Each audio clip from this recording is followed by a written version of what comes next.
করেন না কেন? এই এলাকা তো আশিকের রসুলের এলাকা না, তো দরুদ পড়েন না কেন? জেলাপি নেই এই জন্য? হ্যাঁ, সবাই জবান খুলে পড়েন, আবার পড়েন। একবার পড়বেন, 3টা পুরস্কার নগদ আল্লাহ দিবেন।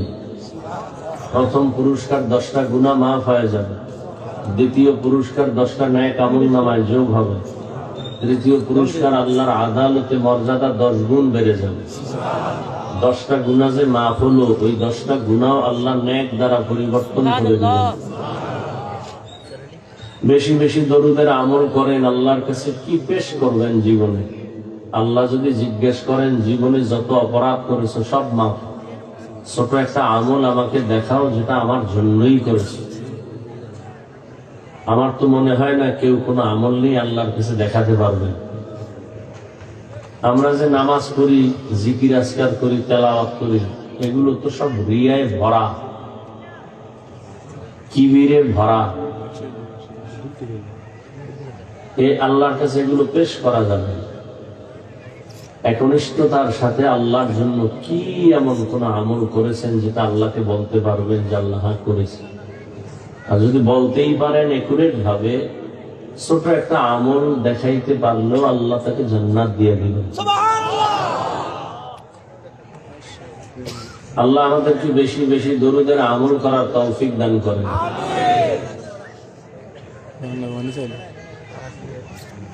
যাদের আয়োজনে আজকের এই মাহফিল,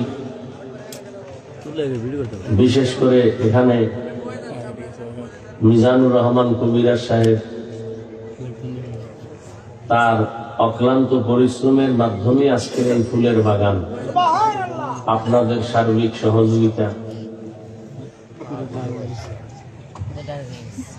এটাই সাদাকায়ে জারিয়া।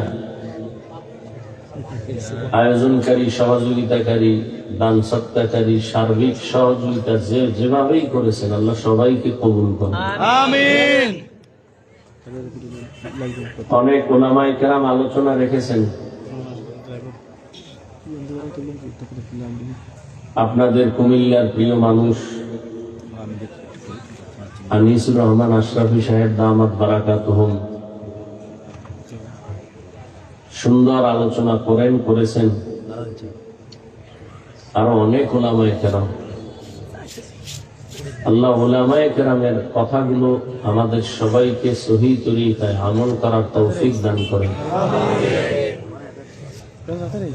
উলামায়ে কেরামের ইজ্জতকে আল্লাহ বেশি বেশি বাড়ায় দেন। যারা ফেসবুকে আলেমের বিরুদ্ধে লেখে, বিভিন্ন মিডিয়ায় অপপ্রচার চালায়, আল্লাহ তাদের হেদায়েত দান করেন। আমি আপনাদের দোয়া নেওয়ার জন্যই এখানে হাজির হয়েছি এবং সংক্ষিপ্ত কিছু কথা বলার নিয়তে কোরআনে হাকিমের সূরা আহজাবের 2 টুকরা আয়াতে কারিমা তিলাওয়াত করেছি। নবীজির হাদিস থেকে 1 টুকরো হাদিস পড়েছি। ইখলাসুল ওয়ানিয়াতের সমন্বয়, সহি নিয়তে, সহি তরিকায়, সহি কিছু কথা আমাকে বলার মতো, আপনাদেরকে শুনবার মতো আল্লাহ পাক তৌফিক দান করেন। হুজুর, আমি একটা কথা বলার জন্য আপনার কাছে আসছি। এটা আমার শখ। আমি একটা কথা বলবো, কারণ আপনি যখন চরমনার মাহফিলে অগ্রণে গেছিলেন, সকলে আমরা বুঝছি, আমরা যখন চরমনার মাহফিলে যাই, বাতিলের লোকেরা খালি আমাদের থেকে ভয় করায়। আমরা ভয় পাবো না, আমরা চরমনার মাহফিল করব, আমরা ইসলামকে ধরে রাখবো। আমাদের হুজুর, আমাদের পুরুষ সিংহ, উনি যতদিন থাকবেন আমরা ততদিন আমরা রক্ত দিয়ে হলেও ইসলামকে ধরে রাখবো।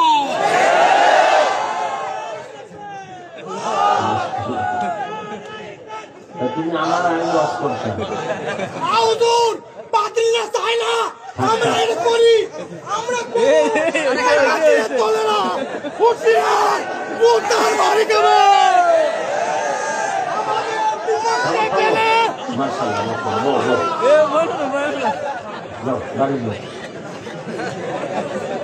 তোমার অজয় গেল না।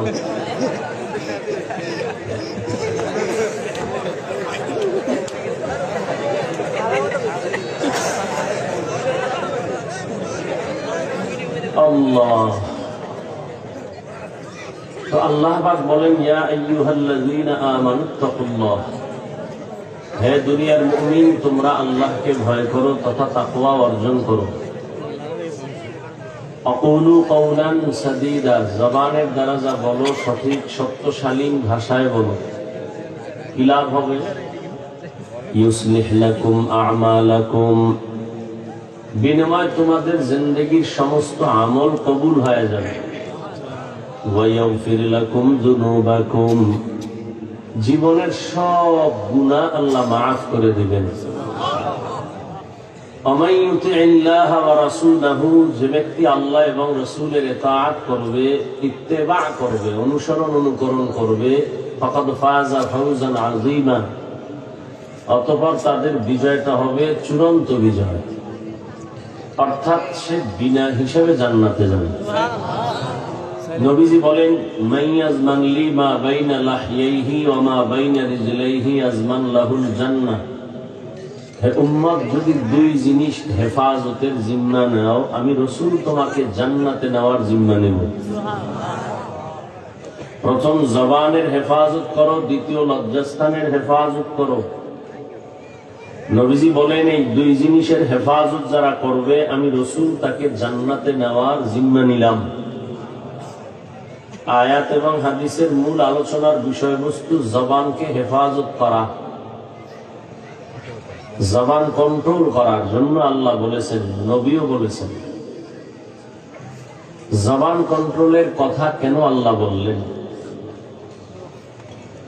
শরীরের মধ্যে জবান একটা মারাত্মক অস্ত্র, বড় এবং একটা বড় নিয়ামত। কেমন নিয়ামত? আল্লাহ সব নিয়ামতের বিষয় জিজ্ঞাসা করবেন। সুম্মা লাতুসআলুন্না ইয়াওমাইযিন আনিন নাঈম, আল্লাহর দরবারে প্রত্যেক নিয়ামতের জন্য বান্দা জিজ্ঞাসিত হবে, হিসাবের কাঠগড়ায় দাঁড়াবে। اليوم نختم على أفواههم وتكلمنا أيديهم وتشهد أرجلهم بما كانوا يكسبون। হাত আল্লাহর কাছে কথা বলবে, চোখ কথা বলবে, ঠোঁট কথা বলবে, পা কথা বলবে। আল্লাহ এত কিছু নিয়ামত দিয়েছেন আমাদেরকে, তো জবানকে হেফাজত করার কথা বললেন কেন? বড় এক নিয়ামতে আমাদের জবান। আমাদের সমাজে পশু আছে, চার পাওয়ালা পশু আছে না? একটু খেয়াল করেন তো, আমাদের হাত আছে, চোখ আছে, কান আছে, পা আছে, পেট আছে, ক্ষুধা আছে, খানা আছে। পশুর এগুলো নাই? পশুরও হাত, পা, কর্ণ, চোখ, ক্ষুধা আছে, পেট আছে, খানা আছে। তাহলে আমাদের মধ্যে ব্যবধানটা কি? পশুর থেকে মানুষকে ব্যবধান করার জন্য একটাই মাত্র আল্লাহর নিয়ামতের অস্ত্র, সেটার নাম কি? জবান। জবান আমাকে কথা বলায় প্রমাণ করে আমি মানুষ। মেশিনে আমার কথা টেনে মাইকে বের করে দেয়। দীর্ঘ টাইমে মেশিন চললে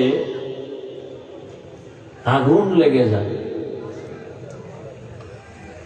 মোবাইলে কথা বলতেছি, নেটওয়ার্ক সব ঠিক আছে, এরপরে মোবাইলের টাকাও আছে, হঠাৎ কথা বন্ধ হয়ে গেল। কেন? বলে মোবাইলে চার্জ নেই। কি নেই? আবার ফুল চার্জ দাও, আনলিমিটেড কথা বলো। জিহ্বা নাড়াইয়া জীবন ভর 20, 30, 40, 50, 70 বছর পর্যন্ত কত হাজার কোটি কথা সাপ্লাই হলো। এই কথাগুলো কোন মেশিনে তৈরি হচ্ছে? ওই মেশিন কোথায়? ওই মেশিনের চার্জ কে দেয়? ওই মেশিনের তেল, পেট্রোল, অকটেন কে দেয়? মোবাইলে চার্জ না থাকলে কথা চলে না। আমার জিহ্বা নামের মেশিন তো বন্ধ হয় না একদিনে। ঘুমের মধ্যে মেশিন চলে। এত কথা এই জবানে সাপ্লাই হলো, একবারও কি চিন্তা করেছি? কথা বলতে বলতে গাল ব্যথা করে, ঠোঁট ব্যথা করে, চোখ ব্যথা করে, কপাল ব্যথা করে, জিহ্বা কখনো ব্যথা করে না। আল্লাহর কত বড় নিয়ামত এই জবান, এই জিহ্বা। দেখেন, এক প্লেট খানা নিছেন, খাবেন, হাত দিয়ে এটাকে আপনি মোটামুটি শোধন করে দিলেন, কোনো ঝামেলা নাই, খাওয়া যায়। চোখ বলে দিল হ্যাঁ খানা খাওয়া যায়। চোখের রাডার হাত ক্লিয়ার আপনাকে দিয়ে দিল, ক্লিয়ারেন্স দিছে, এবার মুখে দাও। যখনই লোকমাটা মুখে দিলাম, আপনার আমার জবানের রাডারে ধরা পড়ে গেছে লোকমার ভেতর একটা চিকন চুল আছে।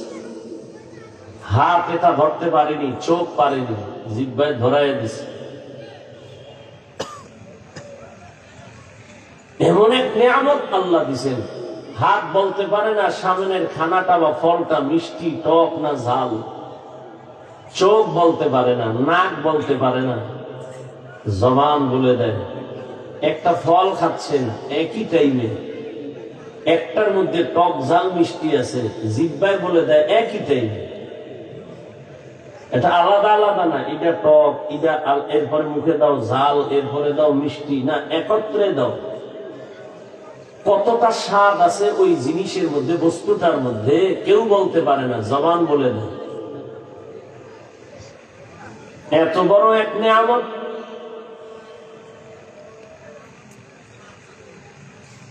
এটা যেমন নিয়ামত, তেমন আবার একটা মারাত্মক, একটা বিশাল বড় ক্ষতির কারণের অস্ত্র। এজন্য আল্লাহকে কন্ট্রোল করো। কেমন অস্ত্র? ব্লেড যেমন ডানে বামে সামনে পেছনে ধার কেটে ফেলে, ঠিক জিহ্বাটা এমন মারাত্মক অস্ত্র। হাদিসে নবী বলেন, প্রতিদিন সকালবেলা হাত আল্লাহর কাছে জবানের খারাপিয়াত থেকে, শারারাত থেকে পানা চায়। ও আল্লাহ, জবান থেকে পানা দাও। কান পানা চায়, চোখ পানা চায়, কোন প্যাচ লাগায় দেয় জবান, আর ভিডাটা আমার হাতের উপরে লাগে। জবানের একটা কথার পেছে পরে কানের উপরে কি একটা থাপ্পড় দিয়ে দেয়, আল্লাহ জবান থেকে আমাকে পানা দাও। জবান এমন এক মারাত্মক অস্ত্র। একটা অমুসলিম জবানকে ঘুরায় বলল লা ইলাহা ইল্লাল্লাহ মুহাম্মাদুর রাসূলুল্লাহ। এখন আর সে অমুসলিম নাই, কি হয়ে গেছে? কথা বলতে হবে। আবার এই জিহ্বাটাই কিন্তু একই। যদি বলে কোরআন মানি, হাদিস মানি, আল্লাহ মানি, নবী মানি, কিয়ামত মানি, সব মানি, তবে ইসলামের রাজনীতি মানি না। আর আছে ইমানের দরজা বন্ধ হয়ে গেছে। আমাদের সমাজের মুসলমান কেমন যেন মাথার মধ্যে একটা কঠিন ভাইরাস ঢুকেছে। কি? ইসলাম আর রাজনীতি সম্পূর্ণ আলাদা না, কখনোই না। ইসলাম এটাই রাষ্ট্রনীতি, রাষ্ট্রনীতি ইসলাম। কোনটা কোনটা কোনটা গায়ের না, আলাদা না। রহমতের নবী রাষ্ট্র চালাইছেন কিনা জানা থাকলে বলেন তো। আবু বকর, ওমর, ওসমান, আলী রাদিয়াল্লাহু আনহুম আজমাইন রাষ্ট্র পরিচালনা করছেন কিনা? করছেন। সুলাইমান নবী, ইউসুফ নবী, ঘটনা কোরআনে নাই। কেন বলেন কোরআনে রাজনীতি নাই? হ্যাঁ, আপনার ধান্দাবাজি আর চান্দাবাজি এটা কোরআনে নেই। চান্দাবাজি আর ধান্দাবাজির কথা ইসলামে নাই। মানুষ জবাই করো ইসলামে নাই। চুরি করো, দুর্নীতি করো, এটা ইসলামে নাই। ইসলামে আছে গরিবের কর্মচারীর ঘাম পড়ে যাওয়ার আগে তার পাওনাটা পরিশোধ করে দাও। ইসলামে আছে মালিক যে প্লেটে খাবে গোলাম একই প্লেটে খাবে। এই যে ইসলাম একটা শান্তির বার্তা বহন করে, এ কথাটা সমস্ত চান্দাবাজেরাও জানে, ধান্দাবাজেরাও জানে, মানে না কেন? ওরা জানে ইসলাম ছাড়া শান্তি নাই, এরপর মানে না কেন? মানলে চুরি বন্ধ হয়ে যাবে, দুর্নীতি করতে পারবে না। এই জন্য ওরা ইসলাম চায় না। মানুষের অন্তরকে, ব্রেনকে আই ওয়াশ করে ফেলেছে। ইসলাম আর ধর্ম, রাজনীতি আর ধর্ম এক না। এজন্য মানুষ বলে বয়ান করেন, ওয়াজ করেন, রাজনীতি করবেন না। তাহলে কোরআন শরীফ থেকে রাষ্ট্রনীতির আয়াতগুলোকে তুমি আলাদা করে দাও।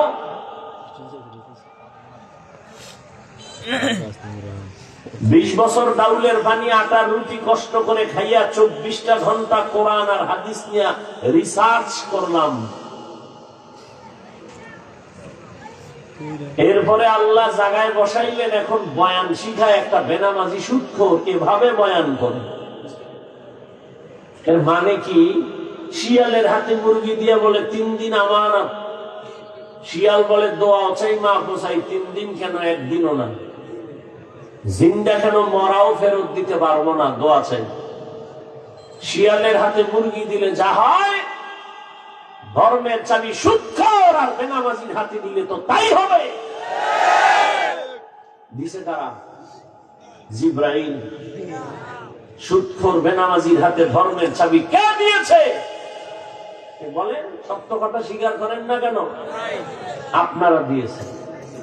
ইসলাম চাই বলেছেন, ভোটের আগের রাত্রে পচা টাকা খাইয়া সকালবেলা কিবলা ঘুরায় ফেলছেন যে হুজুরের দিয়ে কিছু হবে না। হুজুরেরা কি করবে? হুজুর দিয়ে কিছু হবে না। হ্যাঁ, হুজুর দিয়ে কিচ্ছু হবে না, তবে লিখো হুজুর ছাড়া কিচ্ছু হবে না।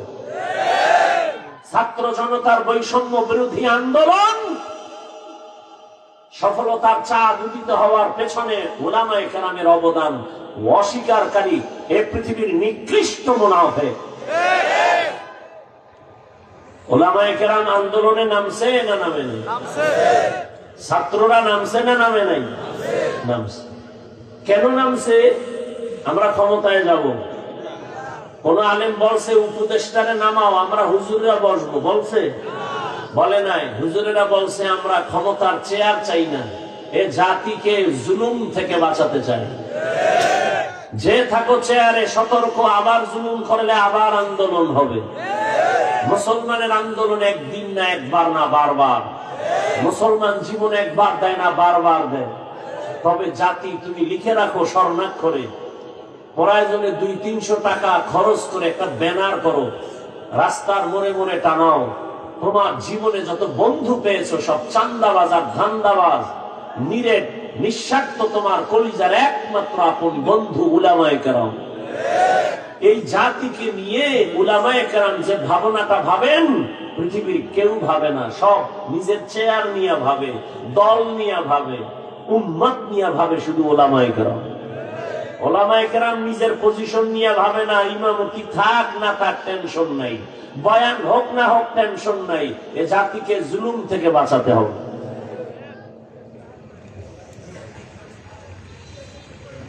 বর্তমান বাংলাদেশের রানিং চেয়ারম্যান আছে আলেম, আসেনি? হেদায়েতুল্লাহ আজাদি বক্তা, বিবারিয়া আছে আমজাদ হোসেন আশরাফি, নোয়াখালী আছে হাফিজি হুজুরের জামাতা খালিদ সাইফুল্লাহ দামাত বারাকাতুহু। সাইকেলে চাল লইয়া, সরকারি চাল বরাদ্দ আছে, বাড়ি বাড়ি যায় মেপে মেপে দিয়ে আসে। খালিদ সাইফুল্লাহ সাহেব বুড়া মানুষ, আলেম জনগণের দায়িত্ব নিলে কিছু হোক না হোক চুরি হবে না, দুর্নীতি হবে না। এবার বলবে হুজুরে ওয়াজ করবে, রাজনীতি করে কেন? এই ব্রেন পরিষ্কার করতে হবে।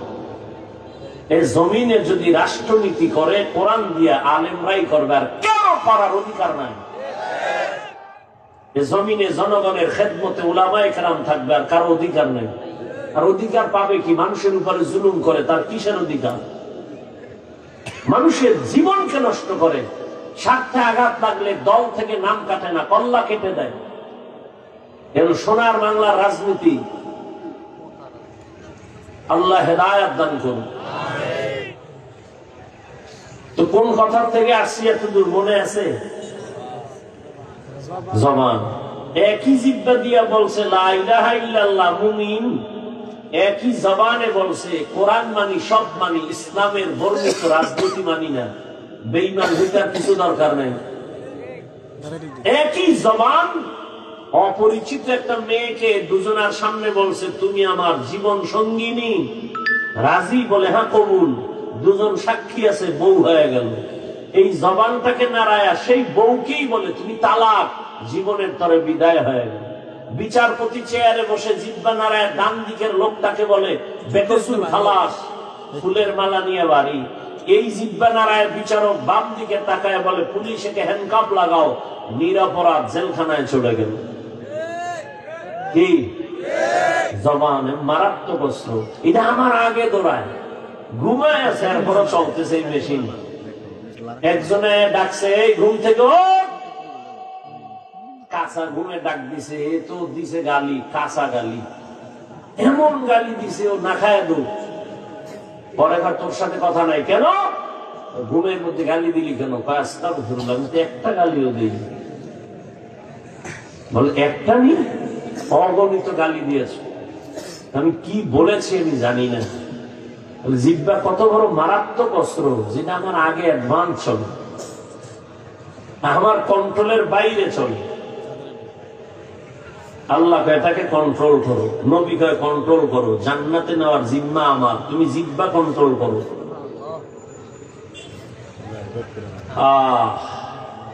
জবান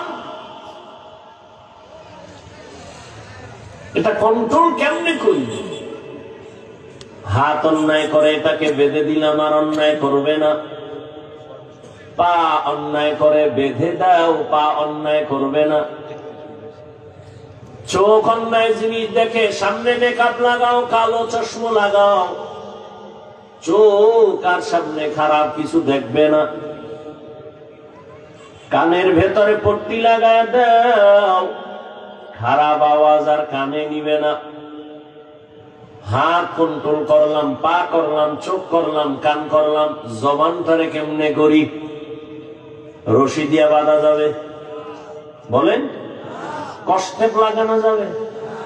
এটার ভিতরে আল্লাহ পানি রাখছেন অল টাইম। এক মুহূর্ত জিহ্বা শুকায় গেলে মানুষ মরণাপন্ন হয়ে যায়। আল্লাহ পাক অল টাইম লালা রেখেছেন। এটা কিন্তু খারাপ না, বরং শরীরের ঔষধ। চিকিৎসা বিজ্ঞানীরা বলে বান্দা তুমি যখন ঘুমাও, ঘুম থেকে যখন তুমি উঠো, এক গ্লাস পানি হাতে নিয়ে তুমি বাসি মুখে পানি পান করো। মুখের লালা সারা রাতের এটা ভিটামিন ভেতরে নাও, একবারও কুলি করবা না। এক গ্লাস পানি নিয়ে বাসি মুখে পান করো, তোমার পেটের অনেক রোগের নিরাময় হয়ে যাবে। চেহারার মধ্যে যত সমস্যা, ডান হাতের শাহাদাত আঙ্গুল নিয়ে একটু লালা লাগাও, বিসমিল্লাহ বলে কপালে লাগাও। কোন চেহারার কোন সমস্যায় লাগাও, কোন ঔষধ লাগবে না। লালা দিয়ে তোমার চেহারার রোগ সেরে যাবে। আকাম কইরে যদি ভেজাল লাগাও, এটা লালায় যাবে না। সারা রাত মোবাইল হাতে নিয়ে দরজা জানালা বন্ধ করে কবিরা গুনাহ, কবিরা গুনাহ, কবিরা গুনাহ করেছো, চেহারা নষ্ট করেছো। কোন লালা দিয়ে এই চেহারা তুমি ভালো করবা? হবে না। গুনাহ করলে চেহারায় বরকত থাকে না, নূর থাকে না, উজ্জ্বলতা থাকে না, আল্লাহ নিয়ে যায়। এরে যুবক, 40 বছর পর্যন্ত তোমার চেহারাটা নষ্ট হবে না, চেহারার উজ্জ্বলতা যাবে না। মাত্র তোমার 30 বছর বয়স, এই অল্প বয়সে তোমার চেহারায় কেন উজ্জ্বলতা নাই? দেখলে কেন মায়া লাগে না? কেন তোমার চেহারায় নূর নাই? একমাত্র কারণ দুনিয়ার কেউ দেখে নাই। তুমি সারা রাত দরওয়াজা জানালা বন্ধ করে গুনাহ করেছো মোবাইলের দ্বারা, আল্লাহ দেখছেননি? আল্লাহ বেজার হয়ে গেছে। ওই মোবাইলের কারণে শুধু কি গুনাহ? চোখের পাওয়ার নাই, কানের পাওয়ার নাই, হার্ট দুর্বল, কিডনি দুর্বল, মেধা দুর্বল, মাথা ব্যথা বেড়ে গেছে, বুকে ব্যথা বেড়ে গেছে। এই একটা গজবের মোবাইলকে কেন্দ্র করে কত রাতের ঘুম নষ্ট করেছ। অথচ রাতের ঘুম হলো শরীরের মহা ঔষধ। দিনে তুমি 12 ঘন্টা ঘুমাও, রাতের 1 ঘন্টা ঘুমের বরকত 12 ঘন্টায় পাবা না। রাতের ঘুম শরীরের মহা ঔষধ, তাও কিন্তু আল্লাহ ফ্রি করে দিয়েছেন। তুমি মোবাইল দিয়ে সারা রাত ঘুম নষ্ট করেছ। এই মোবাইলের দ্বারা তোমার লেখাপড়া ধ্বংস হয়ে গেল, চরিত্র ধ্বংস হয়ে গেল, তোমার শরীর ধ্বংস হয়ে গেল, জীবন যৌবন শেষ। তোমার মধ্যে আছে বলতে কিছু নেই, আছে একটা রুহু, এটা গেলে শেষ। ও যুবক বাবা, তোমার মধ্যে আছে বলতে কিচ্ছু নেই। মেধা নাই, চোখের পাওয়ার নাই, কিডনি নাই, হার্ট নাই, চরিত্র নাই, মা বাবার সাথে ভালো ব্যবহার নাই, শিক্ষকের সাথে ভালো আচরণ নাই, আছে রুহু, এটা চলে গেলে তুমি শেষ। তোমার জিন্দেগি পুরাটাই বরবাদ। একটা মোবাইলকে কেন্দ্র করে মায়ের টাকা চুরি করছে, বাবার টাকা চুরি করেছে। এই মোবাইলকে কেন্দ্র করে মায়ের সাথে কত পরিমাণ বেয়াদবি, বাবার সাথে বেয়াদবি, শিক্ষকের সাথে বেয়াদবি, শুধু এই মোবাইলকে কেন্দ্র করে। আল্লাহ হেদায়েত দান করুন। জবানকে কন্ট্রোল করো। হাত কন্ট্রোল করা সহজ, কিন্তু জবানটারে কেমনে কন্ট্রোল করে, এটা কষ্টের দিয়েও তো বাধা যায় না, রশি লাগানো যায় না। আল্লাহ বলেন, আমার কুদরতের একটা মেডিসিন দিলাম, ওই মেডিসিন যদি তুমি ব্যবহার করো, জিহ্বা কন্ট্রোল হয়ে যাবে। ওই মেডিসিনটা দুনিয়ার কোন দোকানওয়ালা দিবে না, আমি দয়া করে দিলাম। ওই মেডিসিনের নাম হলো তাকওয়া।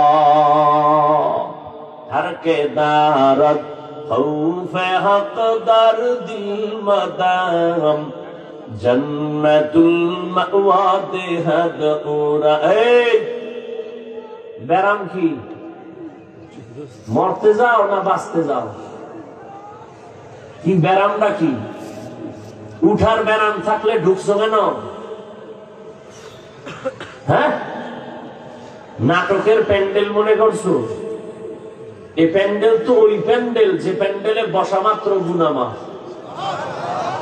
এখানে আসতে কপাল লাগে, বসতে কপাল লাগে, মা বাবার জন্য দোয়া করে যাইতেও কপাল লাগে। সব কপালওয়ালার কপালে জুটে না। নবীজির চেহারা এক নজর দেখলে পেটের ক্ষুধা থাকে না। যে রাসূলকে এক নজর দেখবে, মহব্বতের সাথে জান্নাত ওয়াজিব হয়ে যায়। সেই রাসূলকে একটানা কাছে বসে 13 বছর দেখলো, বয়ান শুনলো, কপালে কালেমা নসিব হলো না। এমন নিকৃষ্ট বেঈমানের নাম জানেননি? কি এর নাম? কপাল। আর অন্যদিকে 27 বছরের যুবক তরবারি নিয়ে যায় নবীকে জবাই করার জন্য। রহমতের নবীর চেহারাটা দেখে তরবারি ফালায় বলেন, ইয়া রাসূলুল্লাহ, আমার কল্লা কেটে দেন, তবে কালেমা রশি আমার গলায় আগে লাগায় দেন। কয় বছরের যুবক নবীরে জবাই করতে যায়? 27 বছরের যুবক কালেমার মালা লইয়া তরবারি নিয়ে দাঁড়ায় গেছে বাইতুল্লাহর হাতিমে। বলিষ্ঠ কণ্ঠে বলে, এই বেঈমান মুশরিক কাফেরের দালাল,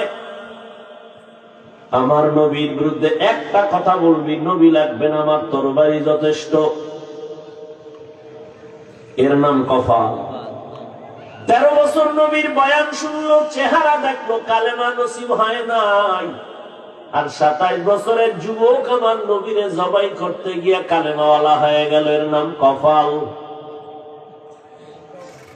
মান ইয়াহদিল্লাহু ফাহুয়াল মুহতাদ ওয়া মান ইউদ্লিল ফালান তাজিদা লাহু ওয়ালিয়াম মুরশিদা। আল্লাহ যাকে কবুল করবেন সে হেদায়েতের পথ পেয়ে যাবে, আর যার কপাল খারাপ হবে সে হেদায়েতের কোন মুরব্বিও পাবে না। হেদায়েত বড় কঠিন জিনিস। এই জন্য জীবনের একটা রাকাত নামাজ নাই যে নামাজে হেদায়েতের দোয়া নাই। ইহদিনাস সিরাতাল মুস্তাকিম। রহমতের নবীও দোয়া করেন, আল্লাহুম্মা ইহদিনাস সিরাতাল মুস্তাকিম। হেদায়েত পাওয়া এক জিনিস, ইস্তেকামতের মাকামে উঠা আরেক জিনিস। আল ইস্তেকামাতু খায়রুম মিন আলফি কারামা। ইস্তেকামতের এত মূল্য, খাঁটি আল্লাহওয়ালা 1000 যদি অলৌকিক ঘটনা দেখায় ঘটে, এর থেকেও ইস্তেকামতের দাম বেশি। ইন্নাল্লাযীনা ক্বালু রাব্বুনাল্লাহ সুম্মা ইসতাকামু ফালা খাউফুন আলাইহিম ওয়ালা হুম ইয়াহজানুন।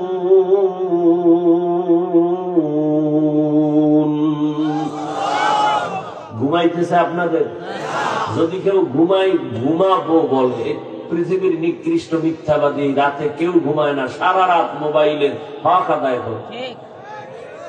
মাইয়া বলার হকের চিন্তা নাই, বউয়ের হক আদায়ের চিন্তা নাই, মোবাইলের হক। 100 টাকা যদি আল্লাহ উসিলায় মাফ করে। সেদিন এক সোরার ঘরে সোরা কান্দের উপরে হাত দিয়ে কয়, হুজুর একটা ছবি, যদি আল্লাহ উসিলায় নাজাত দিয়ে দেয়। বাথরুম থেকে বার হয়েছি, মোবাইল লয়ে দাঁড়ায় গেছি, কিও কয়েকটা সেলফি। বললাম ভিতরে আইলি না কেন? জিন্দগি মে বন্দগি তু কার নাহি, জিন্দগি মে বন্দগি তু কার নাহি, जिंदगी बे बंदगी शर्मिंदा है, जिंदगी बे बंदगी शर्मिंदा है। हम सब मुसाफिर दिल ना लगा,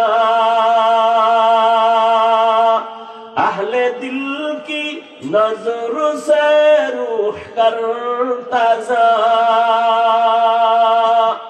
यहाँ हम सब मुसाफिर दिल ना लगा, अहले दिल की नजर से रूह करता जा।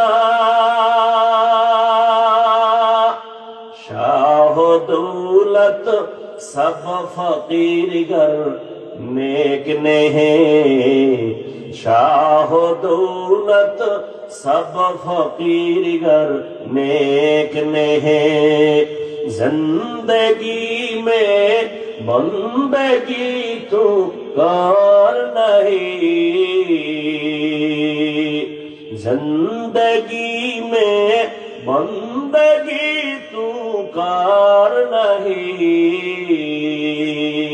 जिंदगी बे बंदगी शर्मिंदा है, जिंदगी बे बंदगी शर्मिंदा है, जिंदगी में बंदगी कुन बंदगी, बंदगी बे जिंदगी शर्मिंदगी।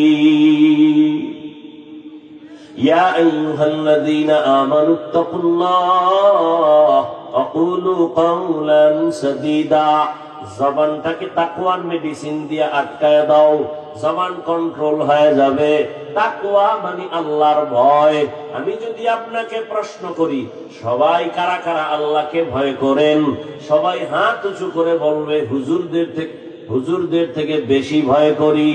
অত সেখানে এমন আশিকে রাসূল বসে আছে, ফজর পড়ে নাই, যোহর পড়ে নাই, আসর পড়ে নাই, মাগরিব পড়ে নাই, এশাও পড়ে নাই, সেও বলে আমি আল্লাহকে ভয় করি। আমি নামাজ পড়িয়া বলি আল্লাহকে ভয় করি, আপনি নামাজ বাদ দিয়া বলেন আল্লাহকে ভয় করি।